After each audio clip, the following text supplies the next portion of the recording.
What's up guys, welcome back to another video. In this one I just wanted to answer Manny Moore's questions about loudness, and yeah, I'm just going to try to show how I usually think about this, and to demonstrate I prepared my song that's going to be out this Friday called Time Machine. Hopefully this video is also going to be out shortly after. And yeah, this is not really rocket science what I'm going to do. All I'm going to really do is I already prepared the ozone maximizer. Now, obviously I could use any other brick wall limiter. This is just so happens to be my personal choice. I'm going to link the threshold to the ceiling. True peak is turned on. Like, true peak is only about the conversion from digital to analog. It's not really all that important for our discussion right now. I just turn it on to pretty much to be on the safe side when it comes to conversions, but it's a very similar thing what I'm going to talk about in the second half of the video, why I don't really make a big deal out of these conversion artifacts if they happen every now and then. But yeah, let's start here with just hitting our target loudness.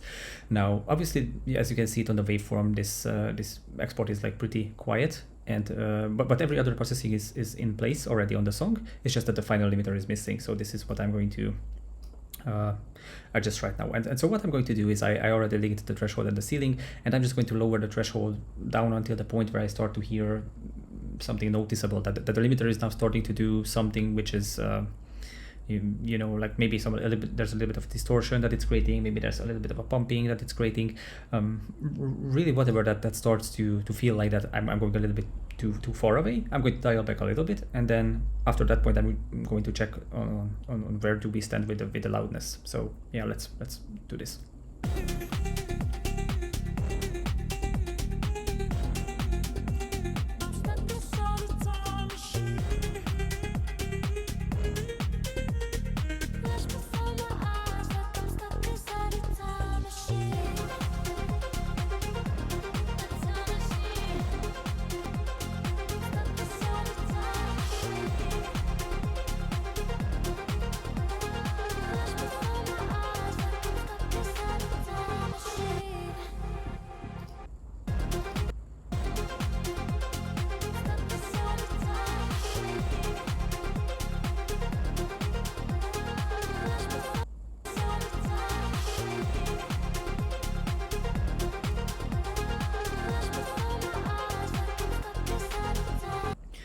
Yeah, so basically at this point is where I find the sweet spot. I adjusted the character a little bit. Whenever you push a limiter, you can always choose between a little bit of a compromise between more distortion at louder levels, or less distortion but a little bit lower levels and more noticeable pumping, where it's like, it's hard to describe this with words, but what you're going to hear a little bit is as if the song was floating a little bit. So you can dodge more distortion like that, but it's going to come at the cost of the dynamic range feeling a little bit so it's not going to feel natural in a sense. Distortion is also not natural, but at the same time everything else will be more or less kept intact, you know, if you choose that route. And here I'm definitely choosing that route. Like, the more you go towards like around 2.5 is where I would say we are like leaning into this pumping-ish territory. A bit louder levels, or like lower thresholds to be precise. With this faster release, I felt that I don't really hear anything noticeable on the distortion side, but at the same time I want to keep everything intact, because I also noticed that I'm starting to lose the transients a little bit too much. So this is why I also dialed in the transient emphasis, and I also felt that the limiter is working a little bit too hard in the stereo field. So I'm starting to notice that the width, so something is happening with the stereo field that's not 100% natural, which is obviously the result of the limiter working like pretty hard. And this is why I also like turned to this stereo independence to like mess with this a little bit and see if this helps to solve this issue. And yeah, so at this point what I'm going to do is I'm just going to check on the loudness meter. That this is the built-in one in Logic, but there are also some other paid alternatives. There are also some other free ones that you can get, like the Ulean loudness meter. Yeah, they pretty much work the same way. They analyze your song based on an algorithm that's designed to measure how the human ear perceives music. The actual values are also the same logarithmic scale as the decibel scale. So it's very similar how it works, but it's about the human hearing. This is the whole point behind loudness units. And so with electronic music like this, I want to go towards, well, around -6, I would say, with the drops. So if I see in the short term that I'm above -6.5, let's say, I could already be able to live with that. So let's see where we stand currently. And obviously I talk about this more about the loudest parts of the song. So I'm going to check the second half of the drop.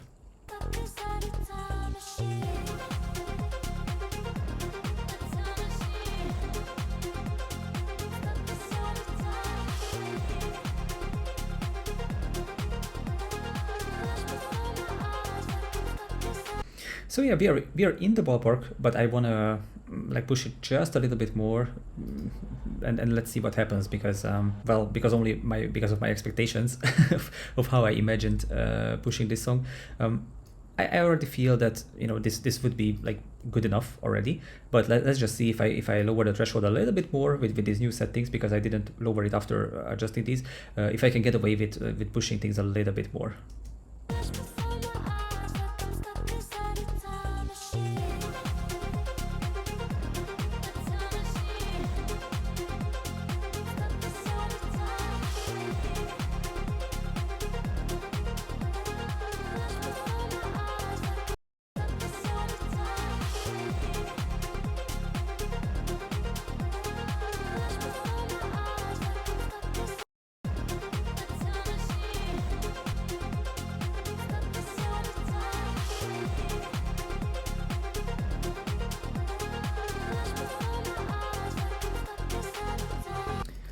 Feels a little bit too much. I can hear it, especially on the hi-hats. I think around this is going to be the range where it's going to be the absolute maximum that we can push this song to also like still feel like a properly mixed and a mastered song.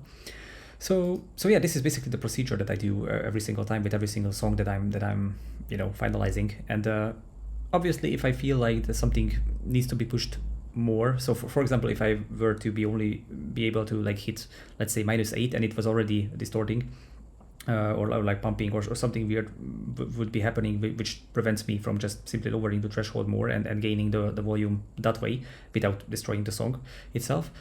In that case, obviously, like if I have access to the stems of the song that I'm working on, I'm going to start to check whether I can like adjust things about the mix. And usually the culprit is going to be the low end. So if the low end is too much, then that's what's going to be creating most often the issues. So I'm going to either dial back from the low end if the mix allows me to do so safely, or there are also other solutions such as like clipping before the limiter. So yeah, now that we have a loud song, let's talk a little bit about Spotify's recommendation about submitting your songs for distribution, which is so what they say is that you should lower your output ceiling to -1 to prevent artifacts from appearing. But the problem with this, I mean, this is not as much as a problem, but it's just, if you think about it, the conversion is going to take place anyway. There's nothing you can do about it. The conversion is there to save space. The file size is reduced to save the bandwidth, essentially, so that